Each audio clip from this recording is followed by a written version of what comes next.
Hola, les saluda Fernanda Alvarado en una entrega más del Bien Comer. Recuerden que pueden escuchar ya el 186 episodios a través de todas las plataformas de podcast y en el canal de YouTube Bien Comer. Hoy vamos a platicar sobre probióticos, prebióticos, simbióticos y posbióticos. Parece trabalengua, sin embargo, para abordar este apasionante tema me acompaña Andreu Prados. Él es farmacéutico, dietista, nutricionista y académico. Es un apasionado de la microbiota y todos esos bichitos que se alojan en todo nuestro cuerpo, no solo en el intestino. Andreu traduce los últimos estudios sobre cómo la alimentación, los probióticos y la microbiota intestinal pueden ayudar a mejorar las molestias y enfermedades digestivas en un lenguaje que entiende cualquier persona. Bienvenido, Andreu. Gracias, Fernanda. Un placer estar en tu podcast. Andreu, hagamos fácil la ciencia de los probióticos y los prebióticos y bueno, todas estas que mencionamos, simbióticos, posbióticos, que yo digo siempre que parece como un trabalenguas y si a la gente a piel se lo dices como que se confunde. De por sí tenemos la idea cuando alguien menciona bacteria que es malo, lo asociamos como es malo. Entonces, comencemos, Andreu. ¿Cuál es la diferencia entre probiótico, fibra, prebiótico, simbiótico, posbiótico, todas esas cosas que dijimos? Muy buena pregunta, Fernanda. Y cuando nosotros hablamos de probióticos, por ejemplo, que es un término que cada vez está más conocido, nos referimos a los microorganismos vivos, que normalmente son bacterias, pero también pueden ser levaduras, que cuando nosotros nos los tomamos por vía oral, tienen un efecto beneficioso para nuestra salud. Entonces, digamos que es administrar la bacteria viva, igual que las que tenemos en nuestro intestino y que nos acompañan desde el nacimiento, pero desde fuera. Entonces, ¿qué pasa? Que igual que nosotros, las bacterias son sibaritas. ¿Qué quiero decir? Que les gusta la buena comida, ¿no? Y a partir de aquí tendremos que nutrirlas y alimentarlas bien para que puedan protegernos y puedan ejercer sus efectos beneficiosos. Los prebióticos serían la comida favorita de estas bacterias que tenemos en el intestino y lo tomamos desde fuera y actúan favoreciendo su crecimiento. Aquí en el tema de los prebióticos a veces hay confusión porque se cree que es sinónimo de fibra y no es exactamente así. Y os explico la diferencia. La fibra es como el término genérico que hace referencia a cualquier sustancia de origen vegetal que una parte será fermentada por nuestra microbiota que tenemos en el intestino, pero hay otra parte de la fibra que tal como entra simplemente va a salir, ¿no? Es la famosa fibra que tomamos con el salvado de trigo, con estos cereales integrales que nos ayuda a ir mejor al baño. Entonces, la fibra es muy genérico, ¿no?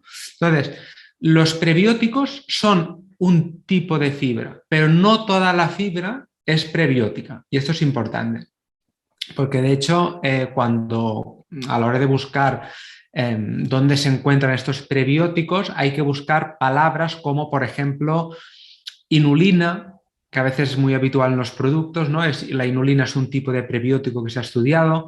Otro tipo de prebiótico es, por ejemplo, los fructooligosacáridos, que se abrevian FOS.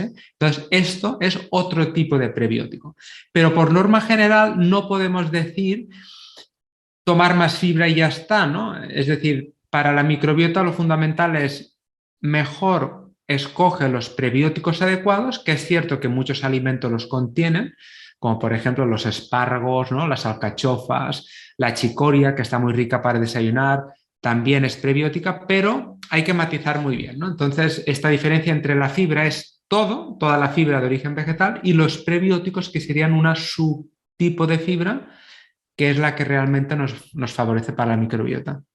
Ya, oye, y ahora esta parte de los simbióticos, que aparte hay como confusión de repente entre profesionales que se escribe con M, sí, sin con N o sin Muy, con M, ¿no? sí, Entonces, bueno, a muy ver, buen aporte. acláranos eso, Andrew. Aquí el tema es, hay dos matices, ¿no? Simbiótico con M significa la asociación de dos o más seres vivos, como por ejemplo, ¿no? La microbiota y nosotros vivimos con simbiosis, con M. ¿Qué significa? Que es una simbiosis entre dos o más seres vivos en las que pueden salir ganando, pueden salir perjudicados o simplemente resultan neutros, ¿no? En la microbiota es una simbiosis en la que los dos salimos ganando, ¿no? Porque nosotros le proporcionamos cobijo a nuestra microbiota y ella nos ayuda a digerir alimentos, a fabricar vitaminas esenciales para nosotros, ácidos grasos, etc. Y es importante, con M es la relación entre dos o más seres vivos. Después, con N, si nosotros escribimos simbiótico, aquí es la combinación entre uno o más probióticos, que antes os he introducido, y uno o más prebióticos. Digamos que es el pack completo que a la hora de favorecer esta microbiota intestinal saludable. Pero bueno, esta diferencia es importante porque muchas veces es un poco confuso, ¿no? Sí, sí, sí. Entonces, digamos que un alimento simbiótico pudiera ser un kefir, un yogurt con fruta, por ejemplo. Por ejemplo, Ahí está. Entonces, bueno, ya les quedó claro la diferencia entre simbiótico y simbiótico. Pero hay un término aún todavía más reciente que es el famoso postbiótico. ¿Eso qué? los postbióticos son microorganismos que se han inactivado, que significa que no están vivos, y entonces lo que nos estamos tomando son fragmentos de estos probióticos para entendernos, ¿no? Y pongamos un ejemplo. Los lactobacilos, que quizá os suenen a los que nos estéis escuchando, son bacterias. Entonces yo las puedo tratar con calor, por ejemplo, aplicando una pasteurización como la leche, y después, ¿qué pasa? Que después de este tratamiento térmico, digamos que quedan cadáveres de bacterias, por decirlo de una forma más ilustrativa. Estos son los postbióticos, que también los podéis encontrar como paraprobióticos, que es otro término que es sinónimo, ¿no? Pero el postbiótico es el que viene después, ¿no?, del probiótico.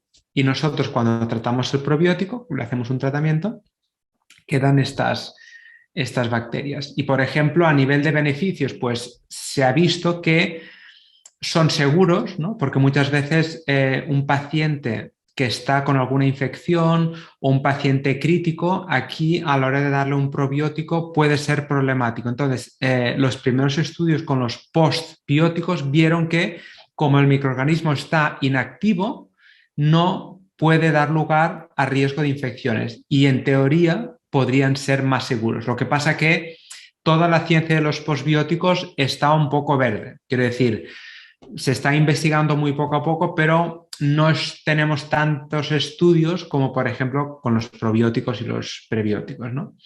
O sea, y de hecho con todo, digo, aún así que tenemos ya más estudios sobre probióticos, prebióticos y toda su interacción con la salud, finalmente, y lo veíamos ahora en esta cumbre mundial, ¿no? Sobre microbiota para la salud que fue en el mes de marzo y todos los temas que se abordan apasionantes, pero al final todos es en investigación, ¿no?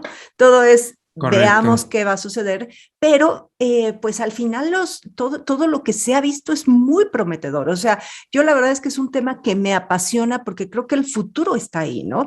Y para ello, bueno, yo te preguntaría cuáles son justo estos beneficios para la salud de los probióticos, pero los que han sido más estudiados. Esto es importante porque muchas veces cuando leemos un estudio ha encontrado que es una coletilla que no nos podemos conformar, porque el estudio a veces es un titular clickbait que busca que entres en el artículo y cuando tiras del hilo el estudio a lo mejor era en ratones o era en el laboratorio. Entonces, muy importante asegurarnos que la información que leemos sobre probióticos se ha hecho en humanos, porque es que si no es muy difícil aplicarlos, ¿no? Entonces, nosotros en nutrición tenemos el estudio que nos merece más credibilidad, son las revisiones sistemáticas que lo que hacen es coger todos los estudios que se han publicado y miran los beneficios de esta intervención. Entonces, las indicaciones que más están respaldadas por estas revisiones sistemáticas, que digamos que es la calidad científica más alta, son sobre todo las que tienen que ver con el sistema digestivo. Y aquí entra, por ejemplo, la prevención y el tratamiento de la diarrea, ya sea una diarrea secundaria a antibióticos, ya sea una diarrea del viajero, por ejemplo. Estas son indicación muy estudiada. También están muy indicados a nivel de todas las molestias del intestino irritable. O sea, hay alguna revisión sistemática que ya nos dice que los probióticos pueden ayudar a regularizar ese tránsito intestinal, a mejorar la hinchazón y también la calidad de vida. Y también otra indicación muy importante que se ha estudiado en revisiones sistemáticas es la prevención de las otitis y las infecciones respiratorias agudas, como por ejemplo el catarro común, ¿no? Aquí también hay alguna revisión sistemática que está muy bien estudiada. Lo que salga de estas indicaciones que os acabo de mencionar está estudiado, pero la evidencia es un poco menor. ¿Qué significa? Que hay estudios sueltos, estudios aislados, que sí que han mostrado que los probióticos funcionan, pero son ensayos clínicos sueltos, ¿no? A diferencia de las revisiones que cogen muchísimos estudios juntos y miran qué pasa. Entonces, estudios aislados han encontrado que, por ejemplo, los probióticos nos pueden ayudar para mejorar la digestión de la lactosa. Esta es una indicación muy estudiada. También a tratar la diverticulitis, que es otra indicación. Candidiasis vulvovaginales, también es otra indicación. La eficacia de algunas vacunas, que me parece fascinante ahora que estamos en tiempo de post-pandemia. Hay algunos ensayos clínicos que se ha visto que, sobre todo en gente mayor, los probióticos ayudarían a reforzar esta eficacia, por ejemplo, de la vacuna contra la gripe, ¿no? Y esto es interesante y es una estrategia muy prometedora, ¿no? Y básicamente serían estas, ¿no? También el cólico infantil, hay algunos ensayos clínicos que han mejorado, que han mostrado que sirven los probióticos, y básicamente importante hacer esta distinción, ¿no? Y si os fijáis, la mayoría de indicaciones tienen que ver con el aparato digestivo, un poco con la inmunidad, con esta otitis, ¿no? Esta eficacia de las vacunas, y el tema de la salud vaginal también, aunque es el menos estudiado, digamos. Ya, y para ello, bueno, también se habla probióticos, pero también hay beneficios para la salud sobre los prebióticos de los que nos comenzaste a platicar, ¿no? Es decir, del alimento para estos bichitos. Entonces, ¿esos beneficios cuáles serían? Exacto. En el caso de los prebióticos, que recordemos que es este subtipo de fibra, han demostrado ser efectivos, por ejemplo, para mejorar el estreñimiento, también para mejorar la sensación de saciedad, ¿no? Es decir, gente con sobrepeso, hay determinados prebióticos que se han visto que regulan el hambre, ¿no? Es decir, si nosotros les pautamos distribuidos a lo largo del día, mejoran esta saciedad. También se ha visto que algunos prebióticos pueden prevenir al cáncer de colon porque se generan determinadas sustancias que son antiinflamatorias. Entonces son muy interesantes incluir prebióticos como prevención de este cáncer de colon, ¿no? También las defensas, se ha visto que a la hora de actuar sobre el sistema inmunitario algunos prebióticos pueden funcionar. Y otra indicación es la encefalopatía hepática, que aquí para hacerlo fácil es un síndrome neurológico que se produce cuando el hígado no funciona bien. Entonces, cuando el hígado no detoxifica bien, se pueden acumular determinadas sustancias que se acumulan y pueden ser tóxicas para el cerebro. Entonces, algunos prebióticos se ha visto que pueden ayudar en este caso. Bueno, y ahora dirá la gente que nos escucha. Y todo eso que están diciendo, ¿dónde lo como? ¿No? Está muy en boga los alimentos fermentados y empiezan a hacer sus cultivos de kombucha, empiezan a hacer más kimchi, adentrarse ahora, sobre todo en pandemia, mucha gente nos metimos más a la cocina, ¿no? Incluso a hacer pan de masa madre y bueno, porque todo mundo habla de la fermentación, este proceso de fermentación en los alimentos y tenemos la idea que de ahí podemos alimentarnos con probióticos. Entonces, ¿Dónde, o sea, dónde la gente a pie, afuera que nos escucha, dónde puede conseguir tomar una buena cantidad de probióticos? Bueno, de prebióticos ya lo mencionaste, pero de probióticos. Aquí es una pregunta importante porque los probióticos los podemos encontrar de varias formas, ¿no? En forma de alimento, que aquí nos viene a la cabeza, por ejemplo, un yogur, un kéfir, ¿no?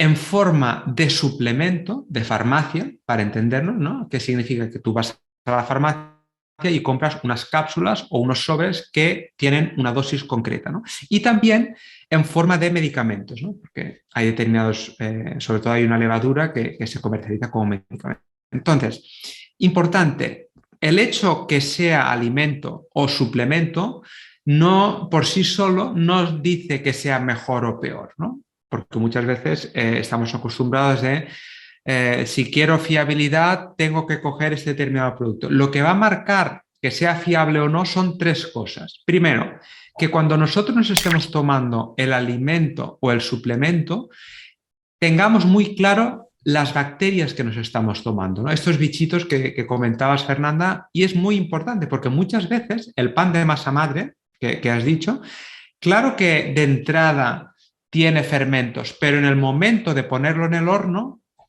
aquí no queda ningún fermento. Entonces, importante, es un potencial probiótico, pero la realidad es que cuando te lo tomas ya no queda ninguna bacteria. Entonces, importante que las bacterias beneficiosas estén presentes en el momento de consumir el producto. Esto pasa, por ejemplo, en un yogur, pasa, por ejemplo, en una cápsula de farmacia, en probióticos buenos de farmacia, pero no en todos los alimentos, ¿no? La kombucha que has mencionado, la kombucha hay que ir con cuidado porque tiene un poco de alcohol, que esto muchas veces no se tiene en cuenta, ¿no? Nos lo tomamos pensando que es saludable y una mujer embarazada, por ejemplo, no debería tomar kombucha porque tiene una pequeña graduación de alcohol. Y el otro tema de la kombucha es que no sabemos muchas veces lo que nos estamos tomando.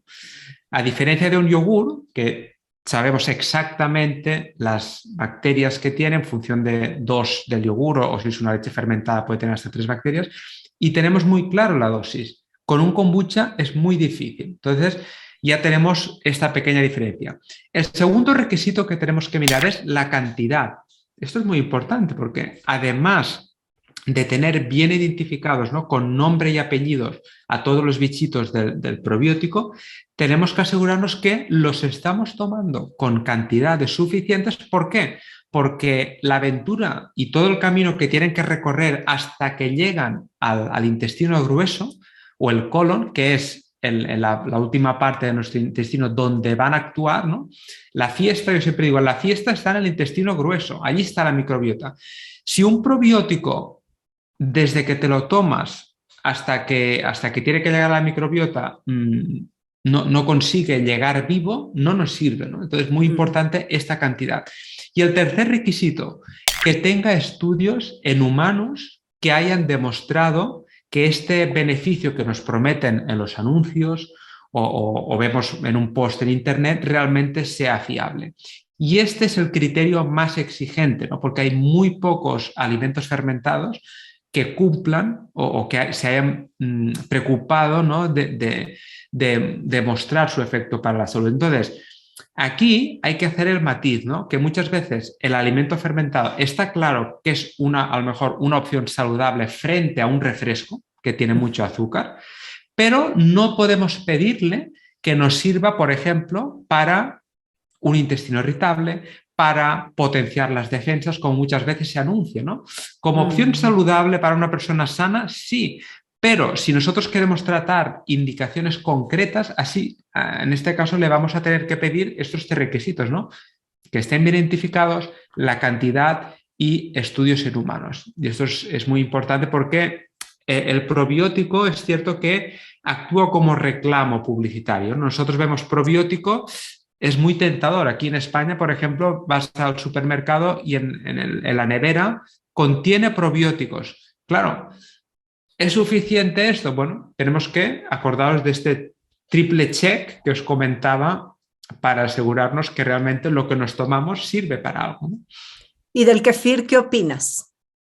Del kéfir, pues el kéfir es de los pocos alimentos fermentados que tiene algún ensayo clínico. Por ejemplo, se ha visto que puede ayudar a mejorar los efectos secundarios de un tratamiento antibiótico contra el Helicobacter pylori, que es una infección frecuente, y también puede mejorar la digestión de la lactosa. Se ha visto, son como las dos propiedades que están más estudiadas. Lo que pasa es que no está tan estudiado como el yogur, por ejemplo, ¿no? O como otros probióticos. Pero es interesante el kefir. Sí, sí, sí. Y además también una situación que pasa con el kefir es que no todos tienen acceso, no todos tienen el tiempo, porque sí hay que Claro, dedicarle el tiempo al cultivo, al cuidado y también a la inocuidad, porque pudiera ser muy importante. insalubre. Entonces, creo que también eso es importante. Y aquí yo creo que coincides conmigo, Andrew, en que no a esas leches broncas que dejan fermentar así al rayo del sol y todas esas ideas que de repente se tienen sobre la elaboración de bebidas fermentadas con lácteos, pero muy caseras y que esas, por el contrario, te pueden dañar, ¿no? Muy importante esto que comentas, Fernanda, y porque si nosotros no podemos garantizar unas mínimas condiciones de higiene, pueden ser peligrosos, ¿no? Porque muchas veces hacemos los fermentos, el Scooby, ¿no? Que se utiliza muchas veces Mm. para, claro, estamos manipulando y aquí hay que ir con cuidado sobre todo con poblaciones sensibles, ¿no? Como por ejemplo una mujer embarazada que comentábamos, una persona que está convaleciente de alguna enfermedad. Yo en estos casos nada de alimentos fermentados caseros, ¿no? Y esto también cuidado porque muchas veces, al menos aquí en mi zona, es habitual que hay tiendas solo de alimentos fermentados, que los hacen allí. Cuidado porque muchas veces lo hacen con la mejor intención, pero son microorganismos vivos. Quiero decir, yo siempre explico que nos pueden beneficiar los probióticos, pero no es su misión en la vida, ¿no? Su misión en la vida es seguir su ciclo vital. Ellos se reproducen, se comen a los prebióticos y como efecto colateral nos benefician a nosotros. Pero ellos no están pensando en términos de decir, bueno, nosotros solo vamos a llevar a cabo funciones saludables, ¿no? Y esto es muy importante.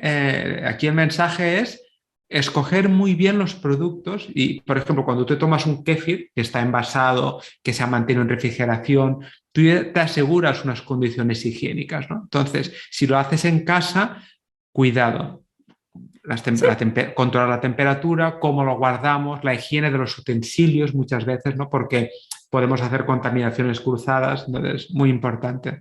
sí, digo, se puede lograr, pero digo, yo en casa tengo, ¿no? Y hago mi kefir, sin embargo, creo que no es una práctica que todos, pues, tengan el tiempo, la dedicación y el conocimiento para llevar a cabo. Ahora, hay mucho que platicar, hay poco tiempo, Andrew, y Sí. yo quiero que me digas quiénes deben limitar su consumo de estos alimentos ricos en probióticos o de probióticos y también un poquito de estas cápsulas que venden en las farmacias. ¿Qué hay de esos probióticos de farmacia? Y después me dices quién debe tener cuidadito con el consumo de probióticos. Pues mira, de hecho, los probióticos se consideran, los que os comentaba, los que tienen estudios, los que están bien caracterizados y la dosis, son seguros en gente sana y en determinadas indicaciones, ¿no? Porque, por ejemplo, tú cuando tienes una diarrea son seguros. Lo que hay que tener en cuenta es que en personas que tienen el sistema inmunitario débil, por ejemplo, ¿no? Una persona que acaba de recibir una quimioterapia o una radioterapia. Es una población que siempre hay que valorar el riesgo-beneficio, ¿no? Otra persona que acaba de salir de una cirugía cardíaca, por ejemplo, ¿no? Otra persona que tiene la barrera intestinal muy debilitada, ¿no? Porque muchas veces hay enfermedades que conllevan esta barrera intestinal debilitada. Cuidado en estas situaciones, ¿no? Gente que, por ejemplo, tiene, ya sé que no es muy agradable comentar, pero gente que tiene sangre en las heces, ¿no? Que lleva tiempo con sangre oculta o visible en las heces. Y gente con problemas del páncreas, ¿no? Porque se publicó un estudio que los probióticos podrían ser perjudiciales para gente con disfunciones del páncreas. Con todas esas indicaciones que os estoy explicando, cuidado. En gente sana, curiosamente, salió una revisión sistemática hace poco de Cochrane, que Cochrane se dedica a, digamos, a fusionar todos los estudios y ver qué pasa, ¿no? Si son beneficiosos o no. Y encontró que en mujeres embarazadas hay que ir con cuidado con los probióticos porque pueden aumentar el riesgo de preeclampsia, que es un aumento de la hipertensión que puede tener consecuencias para la madre y para el bebé. Y fijaros que digo pueden, porque hay que ir con precaución, ¿no? Es decir, el estudio se hizo con una muestra de mujeres embarazadas de eternidad. Esto no significa que se pueda extrapolar a todas las madres embarazadas, pero hay que ir con cuidado, ¿no? Sobre todo con estas poblaciones de riesgo que os acabo de decir. Me parece muy interesante que lo menciones porque de repente creemos que este tipo de productos pues son inocuos y que lo puede consumir cualquier persona. Entonces, ojo en todo lo que acabas de decir, pero también no irnos al extremo y si estás embarazada y se te antoja un yogurt, pues, o sea, tampoco está contraindicado, ¿no? Estamos hablando, supongo, de una ingesta en exceso de ciertos probióticos también, ¿no? Y ahí es donde entraría lo que no quiero irme sin que me des tu opinión sobre los probióticos de farmacia. Aquí, de hecho, las poblaciones de riesgo que os he comentado, aquí el mensaje que me gustaría destacar es que los probióticos se tienen que tomar con recomendación de un profesional de la salud. Esto es muy importante porque los vemos como una opción natural, que muchas veces no, los fermentos no, pero siempre, ante la duda, preguntar a un nutricionista o a un médico o a un farmacéutico. Y en relación a la pregunta que me decías de probióticos de farmacia, aquí hay que ir con cuidado porque el hecho que un probiótico esté en farmacia no significa que funcione. Tú te puedes encontrar en un mismo estante un probiótico que el fabricante se ha preocupado de investigar los estudios, de estudiarlo y demás, y al lado tiene otro que no sirve para nada. Entonces, el primer requisito es mirar la etiqueta. Hay que mirar la etiqueta, tener muy claro lo que contiene este producto, a qué dosis, ¿no? Porque muchas veces nos encontramos que el producto tiene muchas cepas de bacterias y la cantidad está especificada para toda la mezcla en conjunto. Esto es peligroso porque lo que nos interesa saber es la dosis exacta de cada una de las cepas. Por tanto, si vemos que tiene, por ejemplo, 10 bacterias y te pone al lado la dosis, no es efectivo. Hay que averiguar la dosis exacta de cada cepa. Otro consejo para que nos podamos fiar de los probióticos de farmacia es que la cantidad que se declara en la etiqueta, que aparece en la etiqueta, tiene que mantenerse hasta la fecha de caducidad. Porque muchas veces miras probióticos que te dicen tantas unidades formadoras de colonias, que sería la dosis, en el momento de la fabricación. No. Esto no es correcto, ¿no? ¿Por qué? Porque tienen que garantizarse hasta que caduca el producto, ¿no? Hasta toda la vida útil que se llama el producto, ¿no? Y para aquellos que seáis más curiosos, una vez tenéis el producto delante, yo siempre recomiendo consultar alguna biblioteca de estudios científicos como por ejemplo PubMed, que es la base de datos de estudios de nutrición y de medicina de referencia, y buscar el nombre de los bichitos que contiene el producto. Si encontramos algún estudio que se ha hecho en humanos, solo así muy rápido, ¿no? Podemos confiar.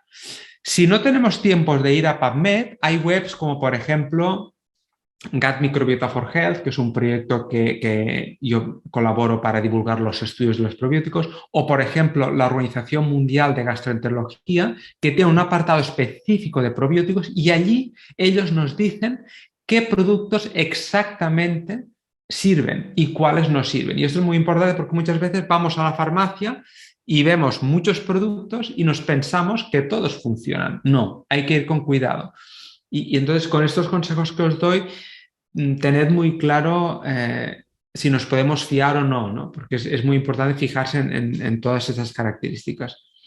Sí, bueno, pues ahí ya, si quieren saber más sobre sitios, estos que mencionas, me encanta en el que tú escribes también. Es Gracias. buenísimo porque además tiene toda la información de microbiota desmenuzada para Exacto. que cualquier persona la pueda entender. Y además, lo último de lo último, ahí está. Entonces, bueno, lo podemos después publicar, todas estas ligas y sitios de interés relacionados con los probióticos. Y Andrew, no sé con qué te gustaría cerrar este episodio. A mí, bueno, me faltaron muchas cosas por saber Sí, y es ojalá que normal. puedas regresar. Sí, Estamos, no lo comenté en un principio, pero bueno, ahora saben que ya los podcasts son presenciales, pero pues en esta ocasión era imposible vernos claro. Andrew y yo, porque Andrew está del otro lado de donde estoy yo. Estás en España, yo en México, pero ojalá que puedas volver. Y antes de cerrar, bueno, ¿con qué te gustaría dejar a la audiencia? Sí, a mí me gustaría destacar que la microbiota la estamos aún empezando a conocer. Esto es importante porque muchas veces nos pensamos que estamos muy avanzados y solo llevamos relativamente 10, 15 años en el que hemos profundizado, ¿no? Y el segundo consejo es que cada vez que veamos información sobre este tema tan apasionante, seamos críticos porque muchas veces la información es ambigua, están exagerando, entonces muy importante quedarnos con tres consejos a la hora de que tengamos delante una información. Primero, ¿qué se ha estudiado? ¿No? ¿Hay alguna referencia de un estudio? ¿Este estudio está realizado en humanos? ¿Cómo es? ¿No? Porque muchas veces vemos un titular muy sensacionalista, pero investigamos un poco y no hay ningún estudio detrás. O sea, importante averiguar esta fuente, ¿no? En segundo lugar, si parece demasiado bonito para ser cierto, hay que desconfiar. Esto es un segundo consejo porque en nutrición no es una ciencia exacta, ¿no? Entonces, es como una escala de blancos y grises y vemos mensajes muy ambiciosos, pero la realidad es que no son ciertos, ¿no? Y el tercer consejo es que descubramos siempre el criterio de un profesional de la salud, ¿no? Ante la duda, el experto en nutrición es un dietista nutricionista y no nos dejamos llevar por las modas, ¿no? Porque siempre es bueno contar con un experto, ¿no? Porque muchas veces los probióticos está claro que sirven, pero antes de lanzarnos a la piscina, ¿no? Siempre contar con un profesional de la salud. Me gustaría cerrar con estos tres consejos. Bueno, un placer estar aquí con vosotros. Yo siempre digo, cualquier duda o si os interesa este tema y queréis seguir más de cerca lo que hago, os recomiendo visitar mi web que es www.andreuprados.com y allí tengo una newsletter que hablo de estos temas y allí podemos seguir en contacto. Es la forma en la que estoy más activo publicando contenido. Y en redes sociales estás en Twitter, En ¿no? Por redes ahí. sociales estoy en Twitter, Andreu Prados, y ya está. Es la única que utilizo así más activamente. Bueno, pues yo ahí te voy a etiquetar también en las mías para que Claro, den ahí contigo y cualquier duda, comentario. Y bueno, pues ya saben que a mí pueden leerme y escucharme en Bien Comer. Y Andrew, muy agradecida por tu tiempo, muy agradecida con esta entrega y espero verte pronto por acá. un placer que nos han quedado muchos temas interesantes por hablar. Claro que Gracias, sí. Fernanda. Gracias a ti. Adiós.